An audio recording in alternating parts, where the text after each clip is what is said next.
Morning of the second day of this year's book fair. We have with us journalists and authors Mark Halperin and John Heilemann. They're the authors of Game Change, the account of the 2008 election campaign, and now Double Down, Game Change 2012, which is the account of the 2012 campaign. Gentlemen, welcome.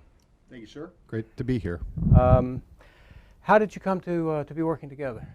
Mark and I had known each other for quite a long time, but in the spring of 2008, when we were both covering the presidential election then, we sort of got this idea in our head that that was a pretty interesting election and that it was a shame that so much of the book industry had given up on the campaign book, and we thought there was a way we could do a book that would be, even though that campaign was so covered, intensely covered, some would say over-covered, we thought if we could get behind the scenes and tell the story of the high human drama of a pretty extraordinary election. We thought there might be a market for that, and so we did that one, and now we've come back at it again with pretty much the exact same approach in the new book. Okay. Are you consciously working in the tradition of Theodore White, or is your work just a rise out of your previous work? Well, there are a lot of great political books that certainly are inspirational to us. The Theodore White books, Hunter S. Thompson's work, the book by Richard Ben Kramer, What It Takes, about the 1988 campaign. All of those are books we very much admire, and the kind of notion of focusing on human beings, candidates, relationships that they have, and trying to tell the story in a compelling way that isn't just for political junkies, but for a wider audience that's just interested in a good story, hopefully well told with great characters. In 2008, what were you able to get that the press corps was not able to get, and how is it different from campaigns before it?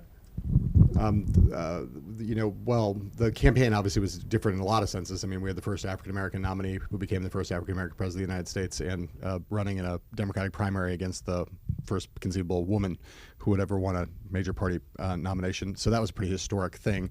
We were obviously compelled by that fact, but, we wrote about a lot of there was a ton of coverage of that election, but when we started out to write the book, we felt like no one had really explained how it was that Barack Obama ever got into his head that he could beat Hillary Clinton, who was the odds-on favorite and the establishment candidate kind of in that race. So we tried to explain that.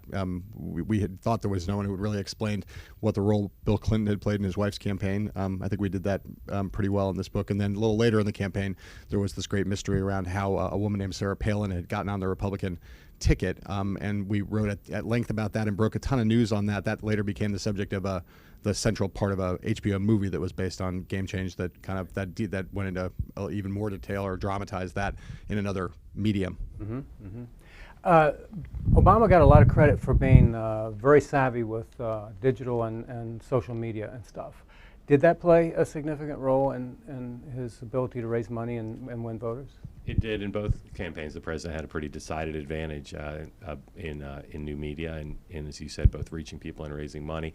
He's a great brand, and part of the challenge for him in getting reelected that we write about in Double Down is, while he still had that technical proficiency on his side with attracting good people, really smart people, and a long lead time to build up the infrastructure, he had to inspire people, some of whom had been disappointed. He hadn't closed Guantanamo Bay. He hadn't for a long time come out and supported same-sex marriage. He hadn't supported a single-payer healthcare system. So part of the challenge for Barack Obama in Double Down is, how does he inspire those base voters who were so important to him in 2008 when his advisors knew they'd be just as important, or in some ways more important, to getting him reelected? Were there other things that had changed that affected the way that you approached this election compared to the 2008 election? Well, we really brought pretty much the same approach to the books in terms of what we were trying to accomplish. It was a different kind of book to do, largely because of the fact that we were dealing with an incumbent president and not with two open races. So, covering we had we don't really write in either of the books about governance. So there's nothing in this book about the passage of the Affordable Care Act, for instance. But there's a lot in this book about the political ramifications of things like that. So everything that we did in this book when it came to the president was trying to look at some of the travails that he had in office in 2010, 2011 in the context of his ultimate goal, political goal, which was to get reelected in 2012.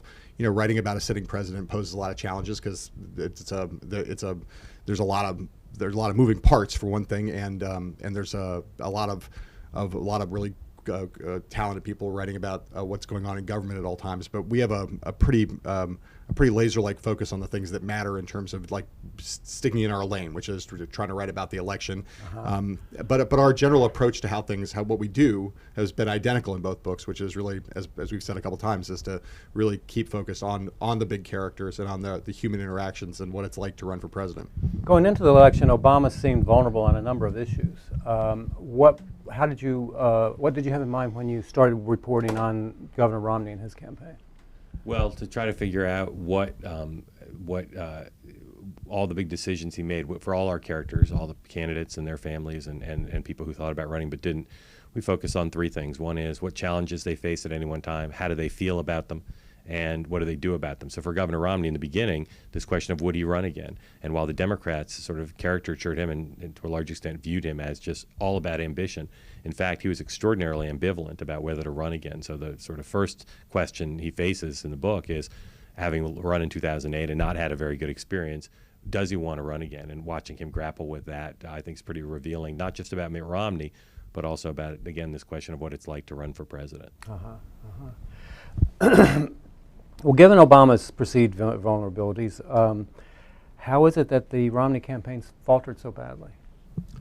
Well, I think the preceding question to that, I mean, there's the whole story of the election is in a lot of ways how the Republicans in an election that was eminently winnable by any kind of historic standard, how they failed to prosecute the case against President Obama and put forward an electable candidate. So, one of the things we do in this book is kind of try to answer that question, which is why was it that Mitt Romney was the best they could do, and you have a party that has two big pieces, an establishment piece and then a populist kind of grassroots piece, and you ended up in a candidate with a nominee in Mitt Romney who was really the favorite of neither. So there were a series of people on the establishment side who decided not to run, and we go into a lot of detail explaining why Jeb Bush didn't run, why Indiana Governor Mitch Daniels didn't run, why Chris Christie came very close to running but didn't run, and then on the other side, why it was that the favorites of the Tea Party grassroots wing ended up all having these meteoric ascents and then kind of precipitous declines throughout the fall and late part of 2011 and into early 2012. It's a story that both is interesting in and of itself and tells you a lot about why Barack Obama was able to win even with a relatively unpopular record and a tough economy, and also tells you a lot about why the Republican Party is still in such a state of disarray as we go forward today and towards tomorrow. How significant was that hug that Governor Christie gave the president after Hurricane Sandy? Well, it certainly helped the president dominate the coverage in the last days before Election Day, even more than he would have. He burnished his credentials as someone who could work across the aisle. And it was an embarrassment to Governor Romney because here he's the guy who gave the keynote speech at his convention just a few months before, coming out and very aggressively and assertively saying that the president was doing a great job. Some people in the press and in the Governor Romney's campaign described the embrace of the president with Governor Christie as a bear hug, when a Governor Romney's aide said it was more like a French kiss. I think a lot of people are wondering how a president who was so digitally savvy as a candidate could oversee such an inept rollout of his signature legislation. Do you have any insight on that? I do not. We really don't have much of an insight into that. It's our book ends on Election Day, so we haven't really been writing about the Affordable Care Act rollout. But I will say, it's one of the things that you look at President Obama has been a remarkably adept political candidate in both 2008 and 2012, even though he has a lot of disdain for the process of campaigning. Doesn't really like the theatricality of it. Would rather be focusing on policy issues. When he gets a chance to focus on policy issues, which is really where his heart lies, he hasn't turned out to be nearly as effective as at running the federal government. And the Affordable Care Act is the most dramatic example of that. But across the board, he's had a harder time with managing government and running it, even though that's what he really likes to do. That he has been a candidate where he doesn't really like doing that very much, but he's kind of exceptional at it. It's a fundamental paradox of the president. Maybe someday Doris Kearns Goodwin will be able to explain it to us all. Are you guys planning on tackling 2016? Thank you for asking. As I said, in the TV business, stay tuned. Mark Halperin, John Heilemann. The book is Double Down, Game Change 2012. Thank you so much for being with us. Thank you.